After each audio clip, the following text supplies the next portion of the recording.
Good day, EDFN 307, 407 students. Wanted to record the writing your observation paper lecture for you. We will also discuss this in class this week, but wanted you to have this so you can review before we meet for class to maybe minimize some of the class time, but also so that you can rewatch this as needed as you prepare your observation paper to be turned in. I have changed the date, and so check D2L for that. And let's get started here. So there are four parts to the observation paper. This PowerPoint presentation has been adopted from Dr. Holland's EDFN 306 observation paper. I will go over all aspects of our paper in detail. Please bring any questions you have as we review again in class this week. There are various examples and illustrations in the PowerPoint to help you. And like I said, there are four main parts, and they are listed as follows. Part one is the introduction, which is worth 30 points. And that is the part of your observation guideline asking you for the background and the details about the school, the climate, the facts, the facts, the classroom climate. It also asks you to discuss your methodology and the computer generated map of the classrooms that you observed. I do not want maps of classrooms that you are not writing about. I know that some of you have wanted to turn in all your maps. I only want maps of the classrooms that you're writing about that you observed in. Part two is the data, where you will turn in your data collection sheets, your objective summary, and your subjective summary.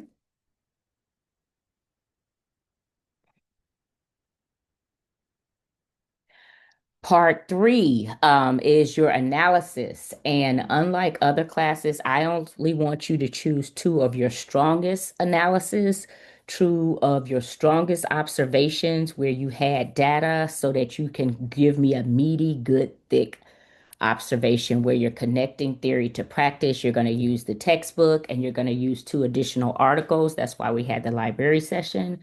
They can be empirical, they can be peer reviewed, they can come from various journals or websites or institutions, or if it's a paper like from the ACLU or the Children's Psychiatry Association, those things are all acceptable. Okay.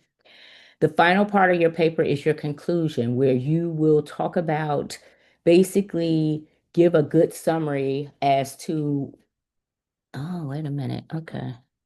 Hold on, guys. I got some messed up stuff in here. This is not supposed to be there.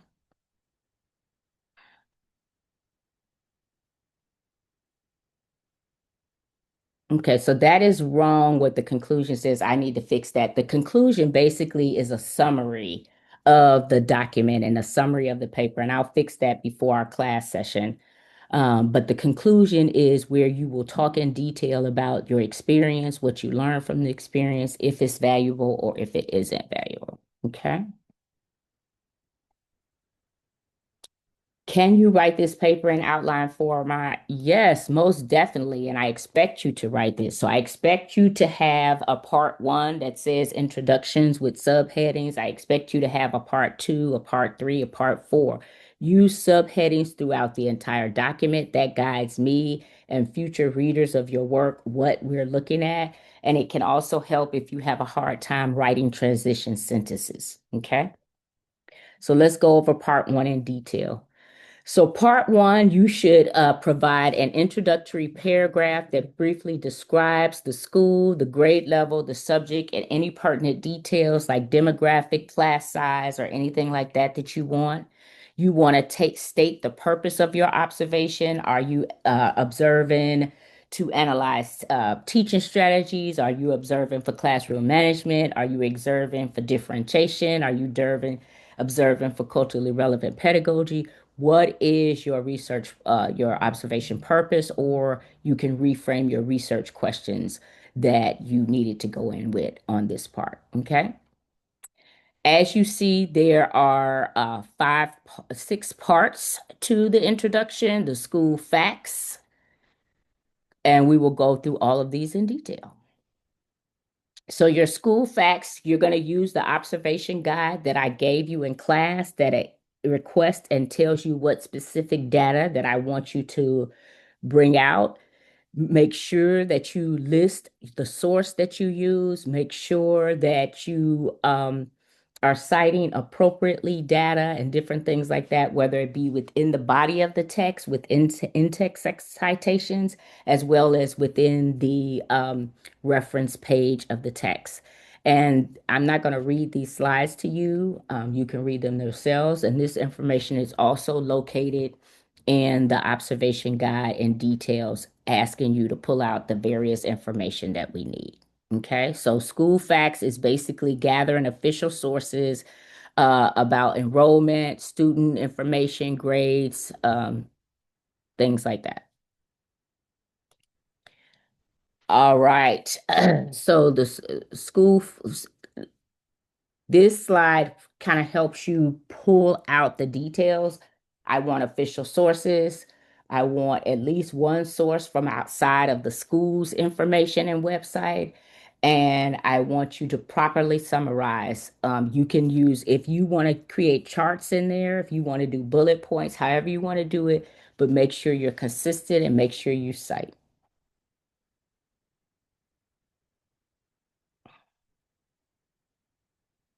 These are the specific facts that I want. So if there's too much text on the slide, you can read that. We want enrollment, we want grades served. So if it's a K through 8 school, if it's a 9 through 12 school, if it's a K through 6 school, we want to know that. We want to know socioeconomic status, English proficiency, all the stuff that is in red. And this is also located in your guide observation guidelines, as I said before. So when we're talking about the school climate, this section is wants to know how you feel when you are at or thinking about the school and why. Is the school welcoming? Is it strict? Are the students and the parents happy to be there? How do you know that they are? Does it feel like a place where students can grow? Why or why not? So those are some of the things that you can address in this school climate section. The classroom facts is basically self-explanatory. That information is where you will give me the classroom map. You will also talk a little bit in more detail about how the room is located and set up and why it's set up the way it's set up. You will also have an interview with the teacher, and in this section, there you will find your interview questions asking about the teacher's preparation, how many years they've been teaching, what are their credentials, and if they have other responsibilities or duties besides teaching. Like someone may be the homeless liaison, someone may also run the drama club or the debate team or different things like that. So, what other duties do they have? And these interview questions are located in your observation paper handout in case you don't know where they are. Background information. So, yet again, I want to know how you feel when you are in or thinking about the classroom. This is the classroom versus the school. So, the particular classroom that you are in, you are observing. How did you feel? What does it feel like for you? What do you notice about how the teacher has the room decorated or their aura or things that they do to make it welcoming, warm, inviting, and intellectually stimulating for the young people? Your methodology section is basically specifically you telling me what you did to collect your data. What were your procedures, your what, your when, your why, your how. Provide good information here. And I do have a sample, and then I'm going to show you this slide. This gives you some examples of how you can think about the methodology section. So, where did your observation take place? It took place in a third grade class at Shute Middle School, and I mean a eighth grade class at Shute Middle School, or however you want to say it. So you want to think about how many days. So if those of you who are only had one class, how many days did you observe in that particular class, and what observations specifically are you reporting to us? How many times a week did you meet? What time of day? Those kind of things. Who was present when you were meeting? Those kind of things. So I've also provided you a sample of two samples of the methodology section. So this one says, I observed the Northeastern Illinois Elementary School over a period of 5 weeks, beginning on February 1st until March 15th. I observed every Tuesday and Thursday from 8 a.m. to 9 a.m. On Tuesdays, I observed language arts. On Thursdays, I observed math. So you get it. There were an average of 26 students present, and there were appeared to be equal representation of male and female students. So I'm not going to continue reading. I'll pause right here for a minute so that you can read yourself. But you could tell it is just basically stating the facts of what happened, what took place, what was going on in the particular classroom, in this particular sample, and what they did with the notes. Okay. So the next sample is a sample from one of my more recent papers, and I really liked the way she did her methodology section. So I asked her if I could share. I love the fact that she gave all of the information. She gave details about the class, but I also love the fact that she stopped with letting me know what her research question was that she was observing doing her observation. So I will pause here for a few minutes so you all can read this one as well.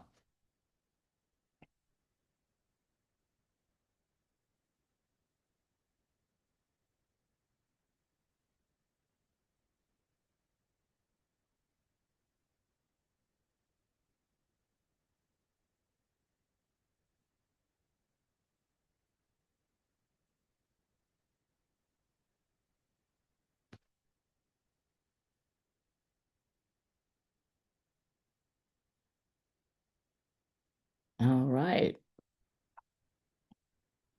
So the next part of this is the generated classroom maps that you need to present. Now you can do these. These are just samples of folks that did it. Either they drew them, some of them did it through computer observations, some of them did this on their own. Canva is also a good program that could help you do some of this kind of stuff. And as you see, they are some are detailed, very specific. Some are very plain, but just matter of fact, let me know this is where the teacher sits, this is where the students are.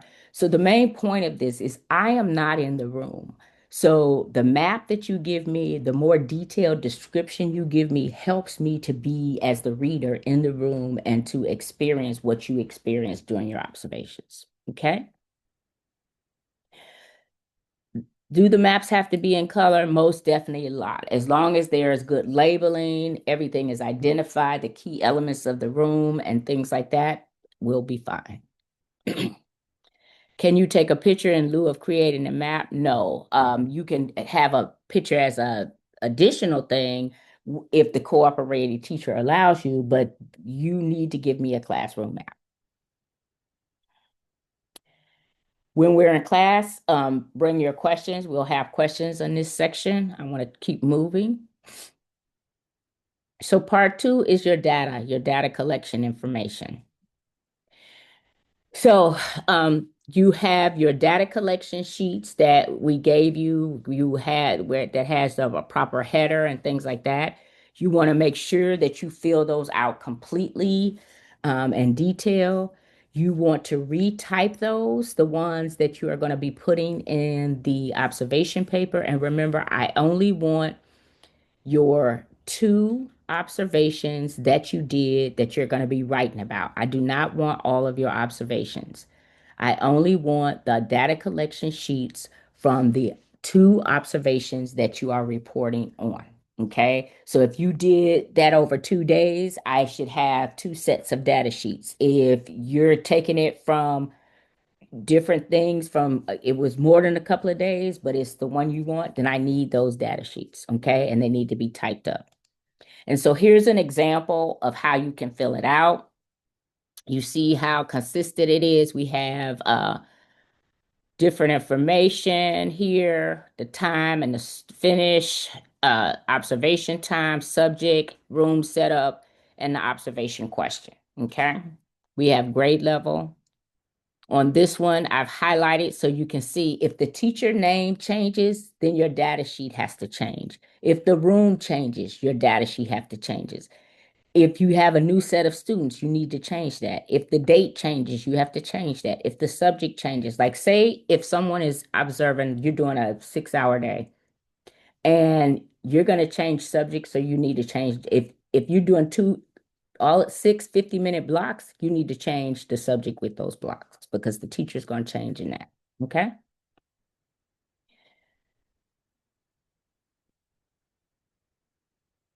So here's the data collection sheet that is located in D2L that I am asking you to use and that you need to type up.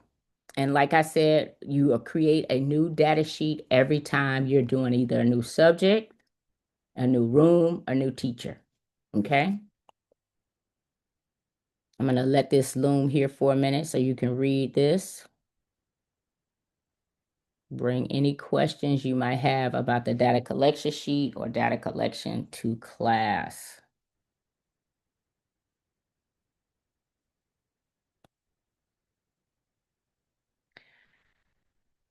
All right, so your data should be descriptive. You can take notes however you want, but when you turn it into me, it should be descriptive. So these are some examples, not just saying the teacher took a quiz, but a math quiz. And what was the math quiz about? Distinguish between the teacher and the students. You do not have to name, or you can give them pseudonames if you want. You can call teacher one, male student two, however you want to do that, but don't use people's actual names. You can use their last name like Mrs. O, Mr. B, things like that. Sorry about that, guys. So here's an example of a filled out sheet.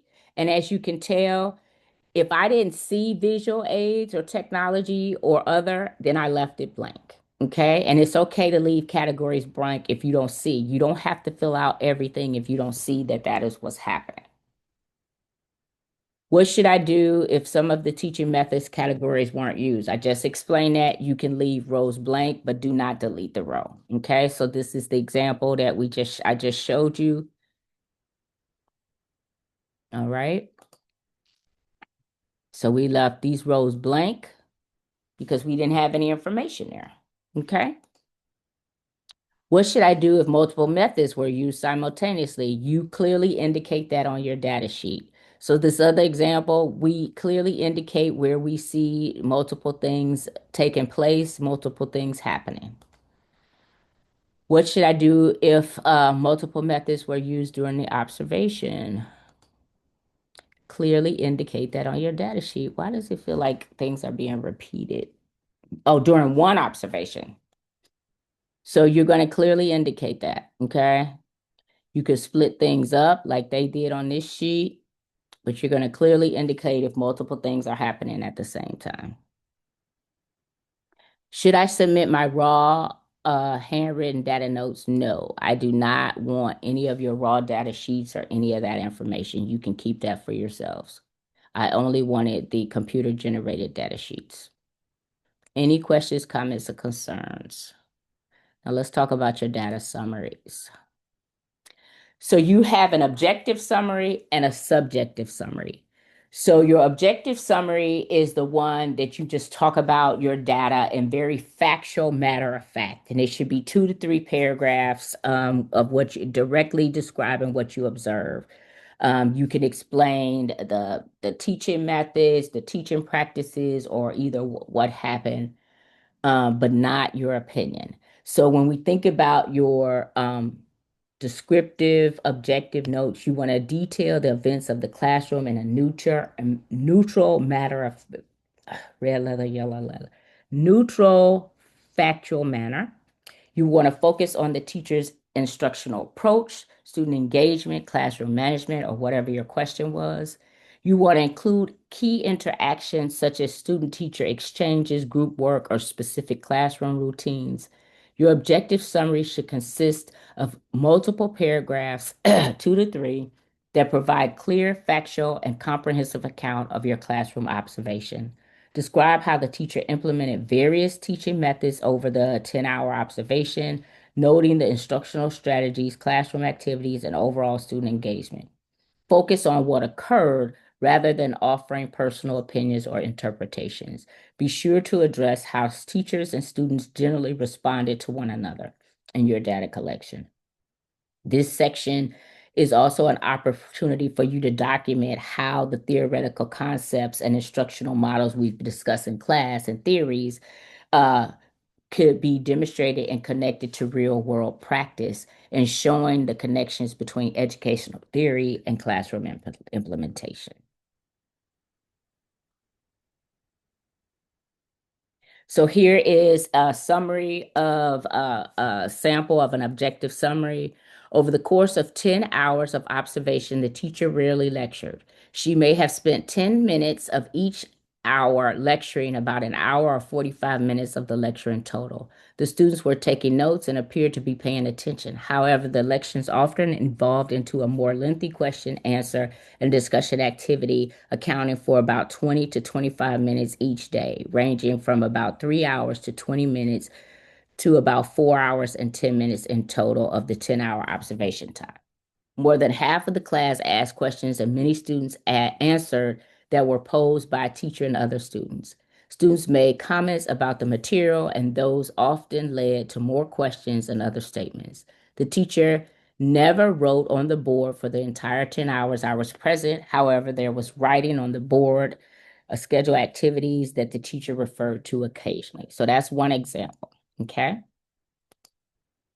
So your subjective, in contrast, from the objective observation summary, this records events. The objective records events factually and without interpretation, but a subjective summary provides your personal perspective and professional reflection on what you observe. This section allows you to evaluate the effectiveness of the instructional strategies and consider the impact on student learning and excuse me, connect the experience to theories, reading, and your own teaching philosophy.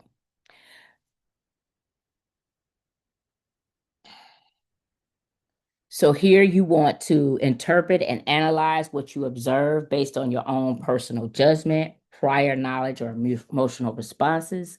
You also want to focus on what the observed behavior, strategies, and interactions mean rather than simply describing what occurred. You're going to discuss how the teacher's instructional methods, student engagement, classroom environment appeared effective or ineffective from your perspective. Sorry, they are cutting the grass. And you want to include your specific insights, questions, and takeaways about the teaching and the learning that you witness.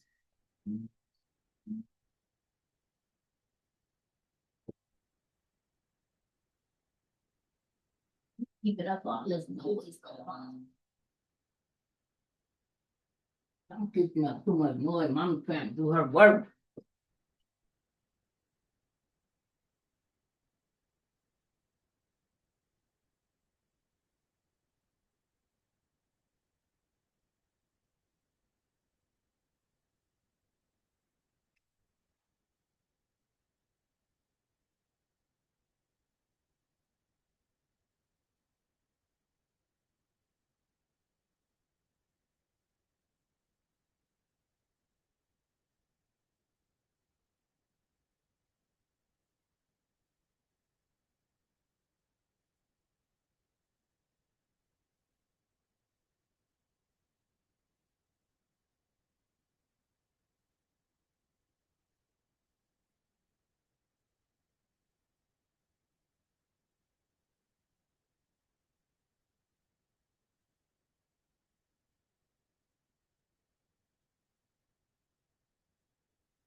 Okay, sorry, I shut the window. So basically, when you're thinking about the subjective summary, this is where you can really think about how you see, how your perspective, your viewpoint in this particular summary. And so I have provided you an example, again, from one of my students that I thought did this really well. Um, It's kind of tiny, so I'm going to read it to you. Mrs. O modified her presentation so that she talked less and displayed step-by-step directions. She provided short videos on Google Classroom to bridge learning concepts and use directive language for her daily performance tasks, like first watch the video, then. Miss Osborne demonstrated effective teaching and learning strategies with posted, accessible instructional videos in Google Classroom to scaffold learning, new digital media techniques in Lightroom, Photoshop, and Google Slides for self-directed learning.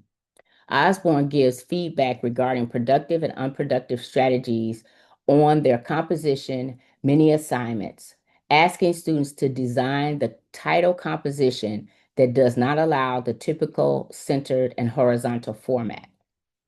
She took this for Amran.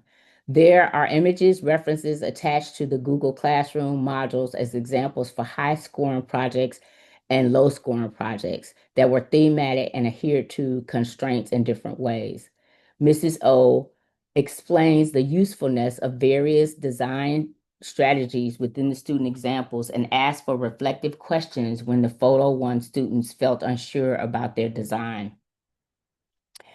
Mrs. O had cues projected in the room, in the front of the room, identifying when self-directed work should look like and sound like. Her presentation had animated arrows pointing to the due dates of many assignments with simplified directions for the current mini assignment. Using the prompt of the album art cover and practice digital digital art skills demonstrated authentic arts education that maintains connectedness to students' everyday cultural experiences, expertise, interests. Okay. So you can see she utilized our course book to connect, and she utilized other readings to connect and justify what she was saying. She let us know what was happening, but she also let us know how she felt about what was happening and how effective it was.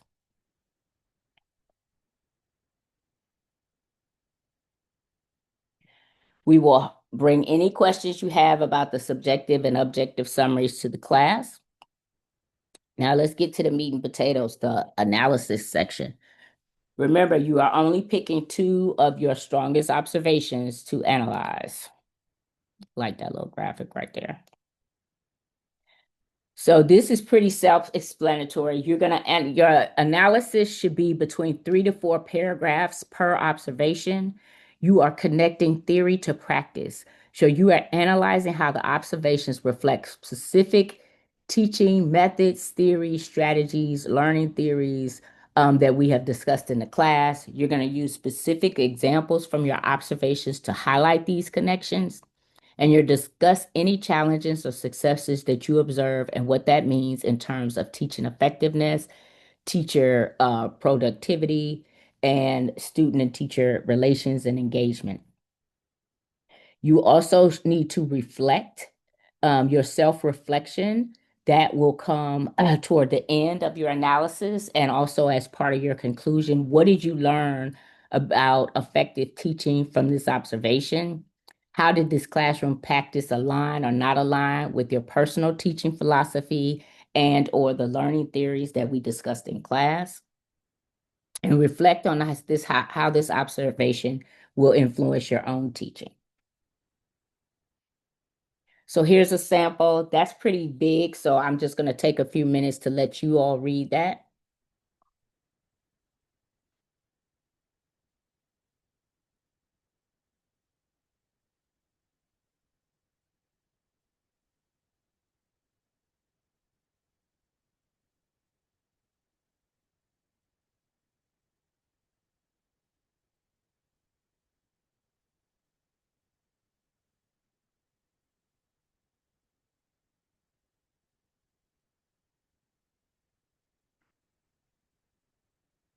And I have to apologize, guys. I am really coming out over a cold, so I apologize that my voice is not the best and all this coughing and hacking.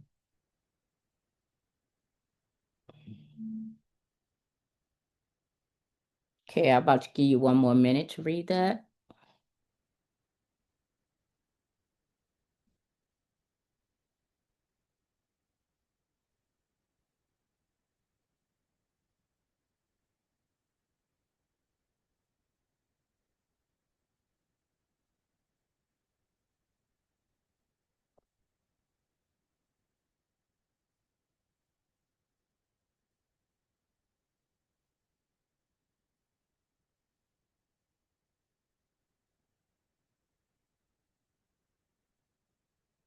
All right, so that's one example. And here's another example of analysis. I really like this one because it states up front what the research question is. So I know immediately what I'm looking for and what to expect when I'm reading this observation. Remember, you're reporting on two observations. So you can say part three analysis for observation A, and then analysis for observation B if you don't want to put your research question in. But if you put your research question in versus identifying it, either way, I'll know that these are two separate analyses.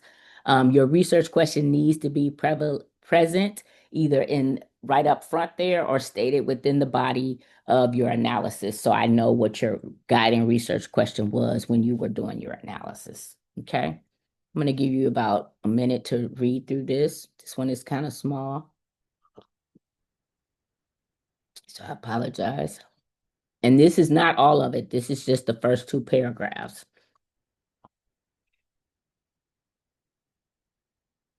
just to give you an idea. Make sure you bring any questions or comments that you have about this or any of this content to the class.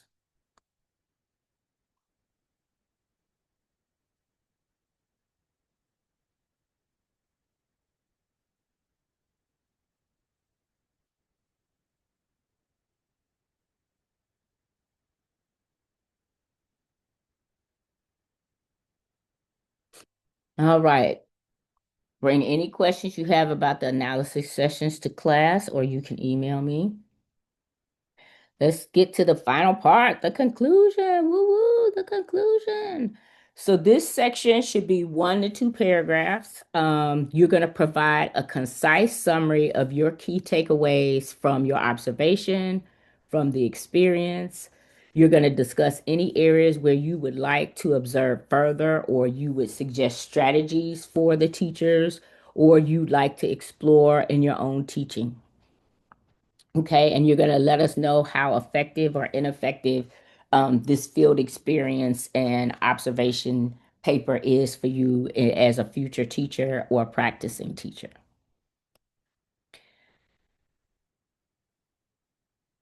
After your conclusion should be your reference section. All references should be cited in American Psychological Association format or APA.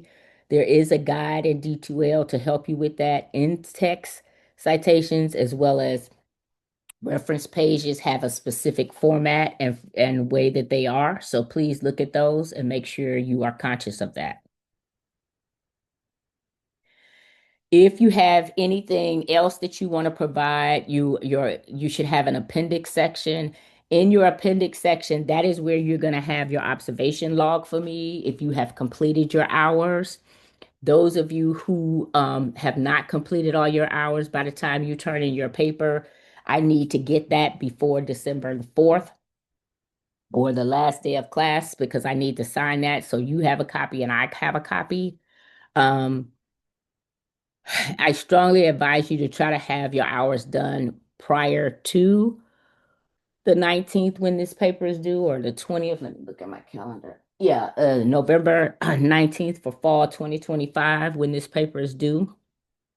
For future classes, that date may change if I use this same recording. So right now, this recording is for fall 2025, but it may be used for future classes. So the due date may change. Check in with D2L or myself. And remember, the log sheet that you should have been completing was located in your final observation in the excuse me, introduction to observations for EDFN. Excuse me, guys. You also, if there's any information about the school that you want me to know, classroom handouts, graph charts, or anything, you can put that in the appendix section. So when you think about writing, bringing it all together, you want to be sure to include all sections and answer all things properly. You want to read and make sure you have transition sentences between paragraphs. You want to make sure that you are noting with labeling different sections so that as a reader, I know where I'm guided. And you want to make sure your maps and things, and this is done in a Word document, okay, or type double space, however you need to do it, okay? I am not going to read that to you. I will pause here for a few minutes so you can read yourself. If anyone knows that writing is a challenge for them, I suggest that you probably want to set up an appointment with someone in the writing center. This paper is due so early because it takes me a long time to get through the papers before the grading period ends. So if each of you turns in about 20 pages or more, I can only get through 3 pages a day reading. So, and it's like I think 15 of you or 20 of you in the class. So we want to make sure everything is done and gets there properly. So a few final the steps that you want to consider. Um, you want to think about this, think about these few little things, and I look forward to reading your papers. I look forward to discussing this in class, and we'll see you on Wednesday. Have a good day.